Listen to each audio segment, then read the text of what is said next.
ರಾಂಪುರ ಎನ್ನುವಂತಹ ಒಂದು ಹಳ್ಳಿ ಇತ್ತು. ಆ ಹಳ್ಳಿ ತುಂಬಾ ಸುಂದರವಾಗಿತ್ತು.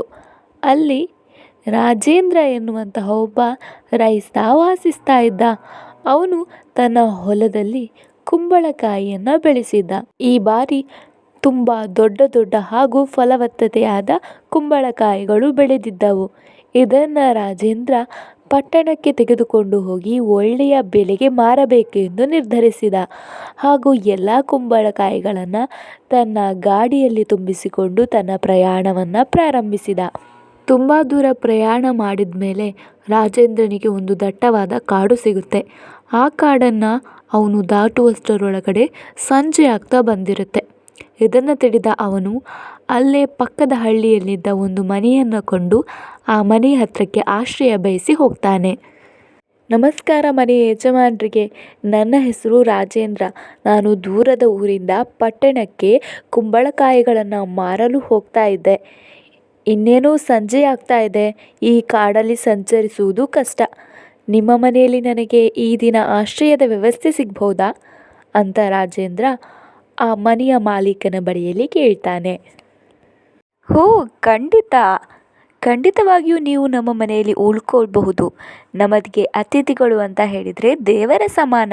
ಬನ್ನಿ ಬನ್ನಿ, ಒಳಗೆ ಊಟವನ್ನು ಸ್ವೀಕರಿಸಿ ಇವತ್ತು ಇಲ್ಲೇ ಉಳಿದುಕೊಂಡು ನಾಳೆ ಹೋಗಿ ಅಂತ ಆ ಮನೆಯ ಯಜಮಾನ ಹೇಳ್ತಾನೆ.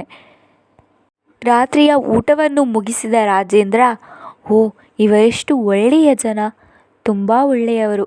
ನಾಳೆ ಹೋಗುವಾಗ ಇವರಿಗೆ ಸ್ವಲ್ಪ ಕುಂಬಳಕಾಯಿಯನ್ನು ಕೊಟ್ಟು ಹೋಗಬೇಕು ಅಂತ ಯೋಚಿಸ್ತಾ ಹಾಕಿದ್ದ ಹಾಸಿಗೆಯಲ್ಲಿ ಹಾಗೆ ಮಲಗಿಬಿಟ್ಟ. ಬೆಳಗ್ಗೆ ಎದ್ದು ಇನ್ನೇನು ತನ್ನ ಪ್ರಯಾಣವನ್ನು ಪ್ರಾರಂಭಿಸಬೇಕೆಂದು ಯೋಚಿಸಿದ ಅವನು ಹೊರಗಡೆ ನಿಲ್ಲಿಸಿದ ತನ್ನ ಗಾಡಿಯ ಬಳಿಗೆ ಬರ್ತಾನೆ.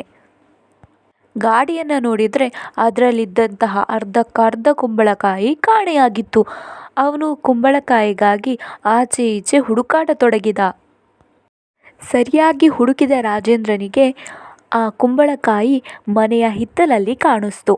ಆ ಯಜಮಾನ ಆ ಕುಂಬಳಕಾಯಿಗಳನ್ನು ಹಿತ್ತಲಲ್ಲಿ ಬಚ್ಚಿಟ್ಟಿದ್ದ. ಅಯ್ಯೋ ಸ್ವಾಮಿ, ಏನಿದು? ನಾನೇ ನಿಮಗೆ ಸ್ವಲ್ಪ ಕುಂಬಳಕಾಯಿಗಳನ್ನು ಕೊಟ್ಟು ಹೋಗಬೇಕು ಅಂತ ಅಂದ್ಕೊಂಡಿದ್ದೆ. ಆದರೆ ನೀವು ನನ್ನ ಗಾಡಿಯಿಂದ ಕುಂಬಳಕಾಯಿಯನ್ನೆಲ್ಲ ತೆಗೆದು ನಿಮ್ಮ ಹಿತ್ತಲಲ್ಲಿ ಬಚ್ಚಿಟ್ಟಿದ್ದೀರಲ್ಲ, ಯಾಕೆ ಹೀಗೆ ಮಾಡ್ತಾ ಇದ್ದೀರಾ? ನಾನು ನಿಮ್ಮನ್ನು ಒಳ್ಳೆ ಜನ ಅಂತ ಅಂದ್ಕೊಂಡಿದ್ದೆ ಅಂತ ರಾಜೇಂದ್ರ ಕೇಳ್ತಾನೆ. ಏನು, ನಿನ್ನ ಕುಂಬಳಕಾಯಿಯನ್ನು ನಾನು ಯಾಕೆ ತಗೊಂಡು ಹಿತ್ತಲಲ್ಲಿಡಲಿ? ಇದು ನಾನು ನನ್ನ ತೋಟದಲ್ಲಿ ಬೆಳೆದಿರುವಂತಹ ಕುಂಬಳಕಾಯಿ. ಇದನ್ನು ತಗೊಂಡು ಪಟ್ಟಣಕ್ಕೆ ಹೋಗಬೇಕು ಅಂತ ಇಲ್ಲಿ ತಂದು ರಾಶಿ ಹಾಕಿದ್ದೀನಿ. ನಿನ್ನ ಕುಂಬಳಕಾಯಿ ಎಲ್ಲಿಗೆ ಹೋಗಿದೆಯೋ, ಯಾರು ತಗೊಂಡು ಹೋಗಿದ್ದಾರೋ ನನಗೇನು ಗೊತ್ತು? ನಿನಗೆ ಅನ್ನ ಹಾಕಿ ಆಶ್ರಯ ನೀಡಿದ್ದಕ್ಕೆ ಸರಿಯಾದ ಬಹುಮಾನವನ್ನೇ ನನಗೆ ಕೊಟ್ಟೆ. ಹೋಗಿಲ್ಲಿಂದ. ಇನ್ನೊಂದು ಮಾತಾಡಿದರೆ ನಾನು ಸುಮ್ಮನೆ ಇರಲ್ಲ ಅಂತ ರಾಜೇಂದ್ರನಿಗೆ ಬೈದು ಅವನನ್ನು ಹೆದರಿಸಿದ. ಮೂರ್ಖ, ಇವತ್ತು ಒಳ್ಳೆಯ ಹಣವನ್ನು ಸಂಪಾದಿಸಬಹುದು. ಪಟ್ಟಣಕ್ಕೆ ನಾಳೆ ತೆಗೆದುಕೊಂಡು ಹೋಗಿ ಮಾರ್ತೀನಿ ಅಂತ ಆ ಮೋಸಗಾರ ಮನೆ ಯಜಮಾನ ಮನಸ್ಸಲ್ಲೇ ಯೋಚಿಸ್ಕೊಂಡ. ರಾಜೇಂದ್ರ ಅಲ್ಲಿಂದ ಹೊರಟವನೇ ನೇರವಾಗಿ ತನ್ನ ಗೆಳೆಯ ಸೋಮುವಿನ ಮನೆಗೆ ಹೋಗಿ ಅವನ ಬಳಿಯಲ್ಲಿ ನಡೆದ ಎಲ್ಲ ವಿಷಯವನ್ನು ಕೂಡ ಹೇಳ್ಕೊಂಡ. ಅದಕ್ಕೆ ಸೋಮು, ಹೆದರಬೇಡ ರಾಜೇಂದ್ರ, ನಾನಿದ್ದೀನಿ. ನಿನಗೆ ಖಂಡಿತವಾಗಿಯೂ ಕೂಡ ನಿನ್ನ ಕುಂಬಳಕಾಯಿಗಳು ದೊರಕುತ್ತದೆ. ನಾನು ನಿನಗೆ ನ್ಯಾಯ ಕೊಡಿಸುತ್ತೀನಿ ಅಂತ ಧೈರ್ಯ ತುಂಬ್ದ. ಮರುದಿನ ಸೋಮು ರಾಜೇಂದ್ರನ ಕರ್ಕೊಂಡು ಆ ಊರಿನ ಜಮೀನ್ದಾರನ ಬಳಿಗೆ ಹೋಗ್ತಾನೆ. ಹಾಗೂ ಅವನಿಗೆ ನಡೆದ ವಿಷಯವನ್ನೆಲ್ಲ ತಿಳಿಸಿ ತಮಗೆ ನ್ಯಾಯ ಕೊಡಿಸುವಂತೆ ಕೇಳ್ಕೊಳ್ತಾನೆ. ಹೋ, ಆಗ ಅವನು ನಿಮಗೆ ಮೋಸ ಮಾಡಿದರೆ ಖಂಡಿತವಾಗಿಯೂ ಕೂಡ ನಾನು ನಿಮಗೆ ನ್ಯಾಯವನ್ನು ಒದಗಿಸ್ತೀನಿ. ಅವನನ್ನು ಬರೋದಕ್ಕೆ ಹೇಳಿ ಅಂತ ಜಮೀನ್ದಾರ ಹೇಳ್ತಾನೆ. ಇನ್ನೊಂದು ವಿಷಯ, ಬರುವಾಗ ಅವನ ಕುಂಬಳಕಾಯಿಗಳನ್ನು ಕೂಡ ತಗೊಂಡು ಬರೋದಕ್ಕೆ ಹೇಳಿ ಅಂತ ಹೇಳ್ತಾನೆ. ಸ್ವಲ್ಪ ಸಮಯದ ನಂತರ ಆ ಮೋಸಗಾರ ಅಲ್ಲಿಗೆ ಬರ್ತಾನೆ. ಇಬ್ಬರ ಕುಂಬಳಕಾಯಿಗಳನ್ನು ಈಗ ತಿಂದು ರುಚಿಯನ್ನು ನೋಡಬೇಕು. ಯಾರು ಈ ಕೆಲಸ ಮಾಡ್ತೀರಾ ಅಂತ ಜಮೀನ್ದಾರ ಕೇಳ್ತಾನೆ. ಆಗ ಸೋಮು, ನಾನು ಮಾಡ್ತೇನೆ ಮಹಾಸ್ವಾಮಿ ಅಂತ ಮುಂದೆ ಬರ್ತಾನೆ. ಸೋಮು ಮೊದಲು ರಾಜೇಂದ್ರನ ಗಾಡಿಯಲ್ಲಿದ್ದ ಕುಂಬಳಕಾಯಿಯನ್ನು ತಿಂತಾನೆ ಹಾಗೂ ಇದರ ರುಚಿ ಬಹಳ ಚೆನ್ನಾಗಿದೆ ಅಂತ ಹೇಳ್ತಾನೆ. ಆ ಮೋಸಗಾರನ ಕುಂಬಳಕಾಯಿಯನ್ನು ತಿಂದ ಸೋಮು ಹೇಳ್ತಾನೆ, ಮಹಾರಾಜ, ಇದು ವಿಷದ ಕುಂಬಳಕಾಯಿ, ಇದನ್ನು ಯಾರೂ ಕೂಡ ಬೆಳೆಯುವಂತಿಲ್ಲ. ಇವನು ಇಲ್ಲಿ ಬೆಳೆಸಿದ್ದಾನೆ, ಇವನಿಗೆ ಖಂಡಿತ ಶಿಕ್ಷೆಯಾಗಬೇಕು ಅಂತ ಹೇಳ್ತಾನೆ. ಏನು, ವಿಷದ ಕುಂಬಳಕಾಯಿ ಇವನು ಬೆಳೆಸಿದ್ದಾನೆಯೇ? ನಾನು ಈಗಲೇ ಈ ವಿಷಯವನ್ನು ಕೊತ್ವಾಲರಿಗೆ ತಿಳಿಸುತ್ತೇನೆ. ಯಾರೂ ಕೂಡ ಅದನ್ನು ಬೆಳೆಸಬಾರದು ಅಂತ ಆಜ್ಞೆಯಾಗಿತ್ತು.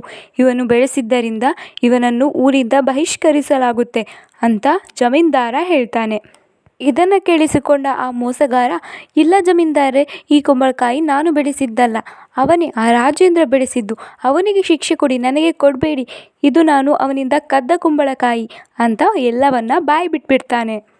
ಈಗ ಹೇಗೆ, ನಿನ್ನ ಬಾಯಲ್ಲಿ ಎಲ್ಲ ಸತ್ಯ ಹೊರಬಂತು. ನಿನ್ನ ಬಾಯಿಂದ ಸತ್ಯ ಬರಲು ನಾವು ಮಾಡಿದ ನಾಟಕ ಇದು.